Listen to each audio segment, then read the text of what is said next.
అంతా కొత్తదనం. ఎటు చూసినా ప్రకృతి అందం, పరవశం.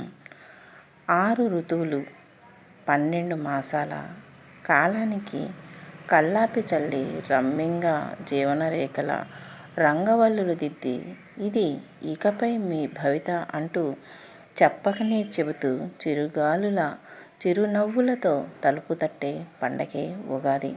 తరతరాలుగా జగమంతా సందడి చేస్తున్న పండుగ ఉగాది. ఉగస్య ఆది ఉగాది అన్నారు. ఉగ అంటే నక్షత్ర గమనం, జన్మ, ఆయువు అనే అర్థాలున్నాయి.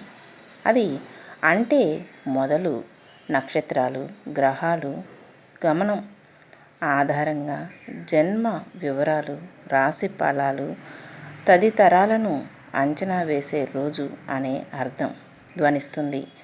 అలాగే యుగం పదానికి 2 జంట అనే అర్థాలున్నాయి.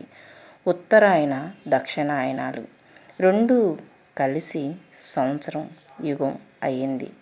ఆ యుగానికి అది కనుక యుగాది, సంవత్సరాది అయ్యింది. ఉగాది పండుగ పేరులోనే సంప్రదాయం, శాస్త్ర విజ్ఞాన రహస్యాలెన్నో దాగి ఉన్నాయి. సంవత్సరాది పదం సంగతి సరే, మరి ఉగాది అనే మాట ఎలా వచ్చింది అని చూస్తే యుగమంటే కాలం. ఆ కాలానికి అది లేదా తొలి రోజు యుగాది. కన్నడిగులు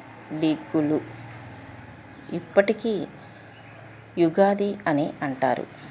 కానీ మన తెలుగు భాష సంప్రదాయాన్ని అనుసరించి యుగాదిని ఉగాదిగా వ్యవహరిస్తూ ఆ పేరుతోనే పండగ చేసుకుంటున్నాం.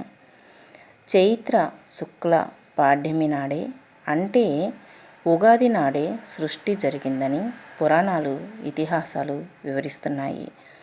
సోమకుడు అనే రాక్షసుడు బ్రహ్మదేవుడు నిద్రిస్తుండగా వేదాలను దొంగలించి తీసుకువెళ్ళి సముద్రంలో దాక్కున్నాడట.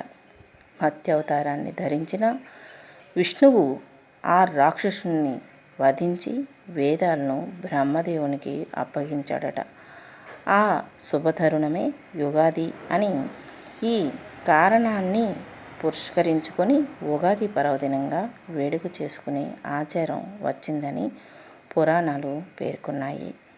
చైత్ర శుక్ల పాడ్యమి నాడు ఈ విశాల విశ్వాన్ని బ్రహ్మదేవుడు సృష్టించాడు కనుక సృష్టి ఆరంభానికి ఉగాది సంకేతమంటారు. శాలివాహన చక్రవర్తి చైత్ర శుక్ల పాడ్యమి నాడే పట్టాభిషిక్తుడై తన శౌర్య పరాక్రమాలతో శాలివాహన యుగకర్తగా భాసిల్లాడు. శిశిరం ముగిసిన తర్వాత వసంతం ప్రారంభంలో వస్తుంది ఉగాది. అప్పుడు చెట్లు చిగురించి ప్రకృతి శోభాయమానంగా ఉంటుంది. కోయిలలు కుహు కుహు అంటూ రాగాలు తీస్తాయి. అప్పుడు ఆనందాల ఉద్యానవనంలా నూతనోత్సాహం వెల్లివిరుస్తుంది. చైత్ర ఆరంభమైన ఉగాది రోజున పొద్దున్నే లేచి ఇల్లు వాకిళ్ళు శుభ్రపరచుకుంటారు. గుమ్మాలకు మామిడి తోరణాలు కట్టి అలంకరిస్తారు. తలస్నానం, దైవపూజ అయ్యాక కొత్త బట్టలు ధరించి ఉగాది పచ్చడితో దినచర్య ప్రారంభిస్తారు. ఈ పండుగకు ప్రత్యేకమైంది ఉగాది పచ్చడి. ఇది షడ్రుచుల సమ్మేళనం. తీపి, మధురం, పులుపు, ఆమ్లం, ఉప్పు, లవణం, కారం, కటు, చేదు, తిక్త, వగరు, కషాయం అనే 6 రుచుల కలిసిన ఉగాది పచ్చడి తెలుగువారికి ప్రత్యేకం. సంవత్సరం పొడుగునా ఎదురయ్యే మంచి చెడులను, కష్ట సుఖాలను ఉగాది పచ్చడిలోని 6 రుచులతో సమన్వయించుకోవాలి. సంయమనంతో ఇంద్రియ నిగ్రహం స్వీకరించి జీవితాన్ని సాగించాలన్నదే ఇందులోని అంతరార్థం. మామిడికాయ, వేప పువ్వు, కొత్త చింతపండు, కొత్త బెల్లం, మిరియాలు తదితరాలతో ఉగాది పచ్చడి చేస్తారు. జీవితంలో మాధుర్యం ఎక్కువుండాలని అరటి, ద్రాక్ష, కమల పండ్లు, కొబ్బరి తురుము కొంచెం ఎక్కువ మోతాదులో వేస్తారు. ప్రాంతీయ ఆచారాల అనుసరించి 1-2 పదార్థాల్లో మార్పు ఉండొచ్చు, కానీ ఉగాది పచ్చడి అంతరార్థం మాత్రం ఒకటే. తెలుగునాట ఉగాది రోజున పంచాంగ శ్రవణం తప్పనిసరిగా ఉంటుంది. సంవత్సరంలోని మంచి చెడులు, ఆదాయ వ్యయాలు, గ్రహణాలు, వర్షాలు, గ్రహాల స్థితిగతులు, వాతావరణ పరిస్థితులు ఇలా పంచాంగ శ్రవణం ద్వారా తెలుసుకొని తగిన జాగ్రత్తలను తీసుకుంటారు.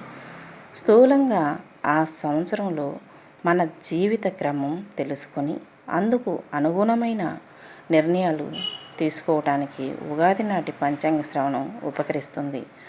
ఆంధ్రప్రదేశ్, తెలంగాణ, కర్ణాటక, మహారాష్ట్ర తదితర ప్రాంతాల్లో సంవత్సరాది పండుగను ఉగాది పేరున వ్యవహరిస్తారు.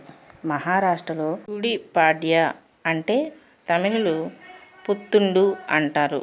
మలయాళీలు విఘు అంటే, మరికొందరు వైశాఖి లేదా బైశాఖి అంటారు. పేరు ఏదైనా పండగ చేసుకోవటంలో పెద్దగా తేడాలు కనిపించవు. అయితే వైశాఖి అని పిలవటంలో ప్రత్యేక కారణం ఉంది. ఉగాదిని చైత్ర ఆరంభంలో కాక వేరే వేరే ఋతువుల ప్రారంభం వేళ వేడుక చేసేవారిని అవగతమవుతుంది. ఒకప్పుడు కార్తెలను బట్టి ఋతు నిర్ణయం జరిగేది. ధనిష్ట కార్తెతో ప్రారంభమైన శిశిర ఋతువుతో మాఘ పూర్ణిమ నుండి సంవత్సరం ప్రారంభమయ్యేది. ఇది ఉత్తరాయణ ప్రవేశకాలం. ఈ విషయాన్ని పరాశరుడు లాంటి మహనీయులు చెప్పినట్లు పరిశోధనలు తెలియజేస్తున్నాయి. ఏదేమైనా సంవత్సరాది పండుగ ఉగాది పచ్చడితో జీవిత సారాన్ని రంగరించి పంచాంగంతో హుందాగా భవితను సూచిస్తుంది. అంటే నవ్యతకు నాంది, భవితకు పునాది.